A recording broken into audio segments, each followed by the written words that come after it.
The most vital element to playing the Nimzo-Larsen attack is to understand the basic piece setup. First, you play pawn to be free, followed by your bishop going to b2. This way it has a little house known as a fianchetto, and you control all of the central dark squares. After this, you'll go pawn to e3, and with the f1 bishop, if their knight is on c6, then you go bishop to b5 with the full intention of this trade. That way you have better control of the central dark squares. And if it is not there, then you'll simply go bishop to e2 instead. After this, you'll take central space with pawn up to c4, and your knight will hop behind the c pawn. You can then take even more space here with pawn up to d4, then your knight is going to go to f3, followed by you quickly castling. Then your queen can hop to the c2 square, your rooks will go to either the e, d, or c files, and this is the golden position that you're going to be aiming for when you play this opening. But now let's start getting into the actual moves. Their most common line is you start b free, and they go pawn to e5. This is the modern variation. Here you go bishop to b2,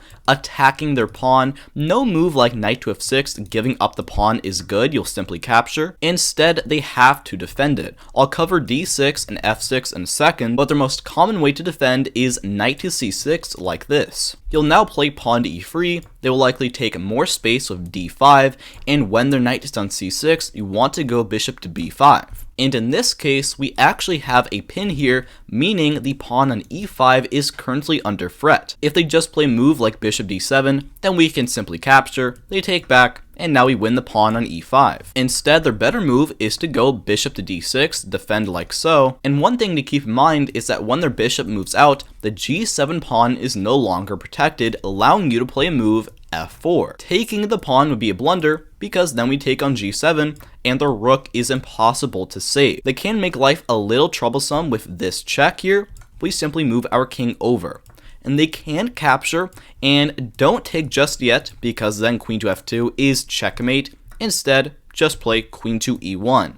This threat is not going anywhere. In here, you are offering a trade of queens. They'll likely give a check, just block here. And after something like bishop to g4, they can try to attack a little more, but a simple queen takes on e3.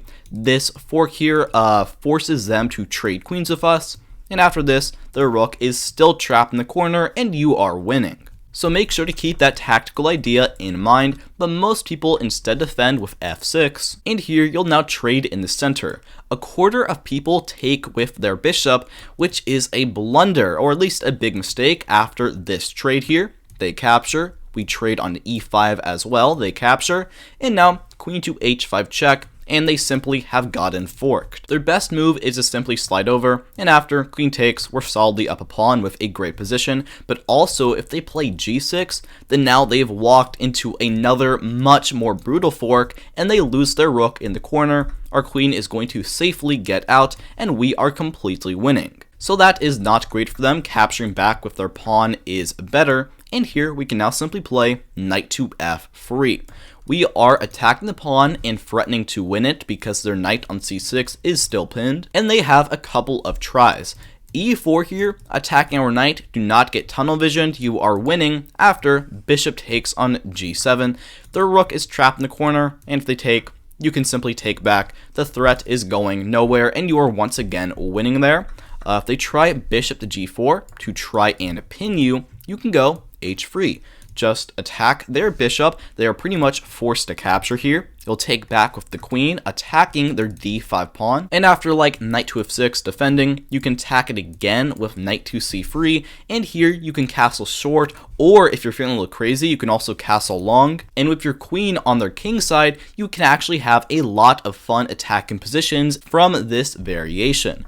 But their most common move is back here to try queen to e7 and defend like this. And here you have an insanely tricky line. You take on e5 with your knight. The engine doesn't like this. I'll show you why. They're going to take back with the bishop here, and they take on c6 with a check. The reason the engine doesn't like this is because technically black can move their king over to d8, which only occurs in less than 5% of games. Point being, if we move our bishop back, then they take on b2, and our rook is trapped in the corner. And if you did ever get this, which you won't, but if you do, the move you'll play is a very simple pawn up to d4, just attacking them, and after they give one check, we can just run our king over to d2. And after they capture, you can simply capture them, and at the end of the day, you're up a pawn, and your king, it looks unsafe, but really they have no solid way to actually attack us. But with that said, 95% of people simply capture back, and here you can now play the very nice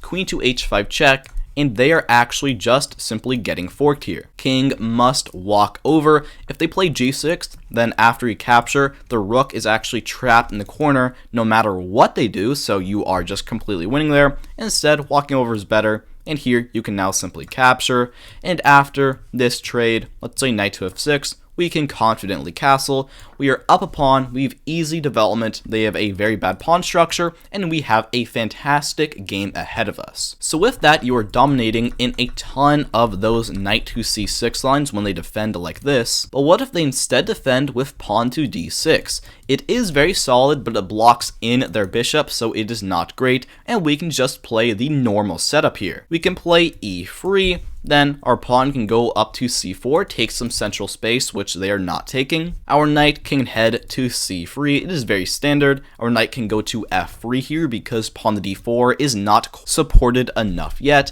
And after castles here, now we can play d4, and pretty much all of the variations here favor us. If they try bishop to g4 to simply pin us, here, just bishop e2. And if they're not careful, we can actually push up to d5, attacking their knight and forcing it back to b8, which is just incredibly sad. And after we castle, we have a great position here.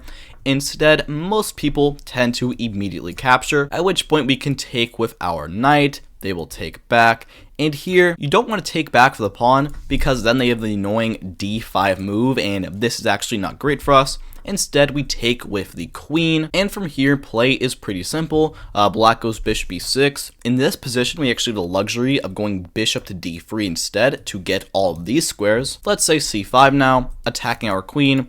We can just slide over. The most common move here is knight h5 to try and attack us, which is just a sad attempt. We will simply back up. They will also likely back up, and after we castle here, let's say black goes like queen c7, we can plop our knight into the central e4 square, and we have a massive attack ahead of us. Our bishop opens up, our other bishop is also going to open up, and their key defender is going to get traded off. So you have a very good game ahead of you in these pawn to d6 variations. One more try they can do is pawn to f6, which is the weakest of the trio, and here we actually want to play pawn to e4 with the idea of trying to stop them from ever playing d5 here, and they must play the move immediately.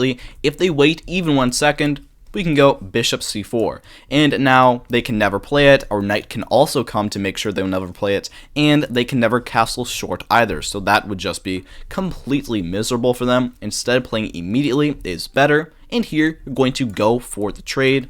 You can play knight c3 to attack them, and after the queen backs up, a simple bishop c4, controlling all of these juicy squares. Development's easy, and we're doing fantastic in this position. Now let's start moving into some different waters. What if instead after b3, they try d5? Here, we're going to go in the same style. We can go bishop to b2, and there are a lot of transpositions here. If they play knight c6, and we go e3, if they simply go e5 here, then after bishop to b5, this transposes right back into the other line. So keep that in mind, but most people instead go knight to f6, keeping this original. And this is how you're going to play. First, you'll go e3, and the standard thing, you can go knight to f3 here. And in these positions, because e5 is not controlled, in the future, you're going to plop your knight onto that square. Let's say bishop to e7 here, and you can go d4 to support that even more. Let's say castles, and now our knight can go to d2 here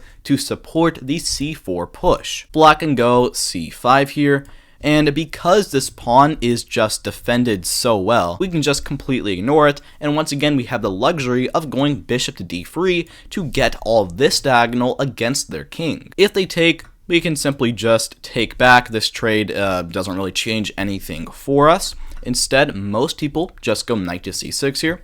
We can go ahead and castle.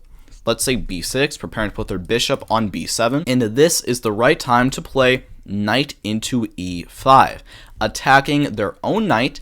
If they capture us, we can just take back. And even though our pawns are doubled, it is very, very strong.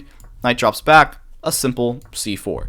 Striking in the center, we can potentially also go f4 to support it even more, and we have a fantastic game ahead of us there. But instead, most people go bishop to b7 and defend like this. And from here, you can go f4 with two ideas, both supporting your knight in the center even more, and now your rook can go to f3 and over to start attacking their king. Let's say rook over to c8. A good move here is to go a3, prevent the knight from coming to b4 and forcing your bishop away.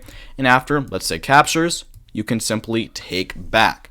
Black very commonly now tries knight to d7 to attempt to go f6 and just try to get your knight out of there. And here you can now go f3 with your rook. And the most common move here is now f6. Keep this idea in mind. Bishop takes on h7, just completely wins. They have to capture, and now rook over to h3 is a check. King has to draw back, and now knight comes into g6, attacking their rook. If they try to move it up, then rook into h8 is the immediate checkmate, and technically they can survive here, but they're going to have to play with a lot of precision, and you yourself is doing fantastic here. So that is how to play against pawn to d5 immediately. Let's look at something else next. A lot of people also tried knight to f6, we go bishop b2, in g6, trying to kind of mirror us on the other side of the board. And here I recommend a bit of a peculiar setup. You want to go e4 here, taking advantage that they cannot capture, because then the rook is lost in the corner. And after like d6 here to prevent us from pushing up, we actually want to go g3. Very odd looking, but I'll show you this is very powerful. After bishop g7, we're going to get the legendary double fianchetto. Nothing can stop this. Let's say black capsules. We now go knight over to e2, and we're going to quickly castle ourselves. And our main push in center here is actually going to be d4 once again. Pretty much everybody takes us. We're going to take back with our knight. If they take again, this is not great, but you have to be careful. If you take with your queen, you're actually losing because knight h5, and we very sadly get skewered, our queen and bishop. Instead, you take with your own bishop, and now you have fantastic control of the dark square diagonal, and we can go c4 and knight c3, and we have a great game ahead of us. Instead, most people go bishop to d7, just trying to develop, and here we now go c4, taking that center space, and our knight would be very happy to try and plop onto that d5 square, which is what happens. We can go knight to c3, black goes rook b8, trying to push up to b5, knight d5. We have a very strong knight in the center. Everybody is defended. They'll likely try to trade off. And here we can take back with our pawn. This is art to me. Look at this beautiful pawn chain. And after all the trades happen in the center, at the end of the day, our queen is extremely powerful, taking over all four corners of the board. And our rooks can come to the open e-file, and we have a fantastic game ahead of us once again. And before we end off, I have two more kind of peculiar variations for you. They can try f5 here, kind of a Dutch variation. You're going to go bishop to b2. Once again, nothing changes for our setup. And here you can play c4 immediately, just taking control of the d5 square. Let's say e6 here, and you can go e3. Your setup really does not change that much. Let's say castles. You can go d4. You're getting everything you want here. Knight c3. Let's say black tries queen e8, which is a typical idea in the Dutch to try and go this way. But here, you show no fear. You go bishop d3. And if they try to attack, don't get scared. Just castle. With only their queen, they have just nothing that they can actually solidly, concretely do against us here.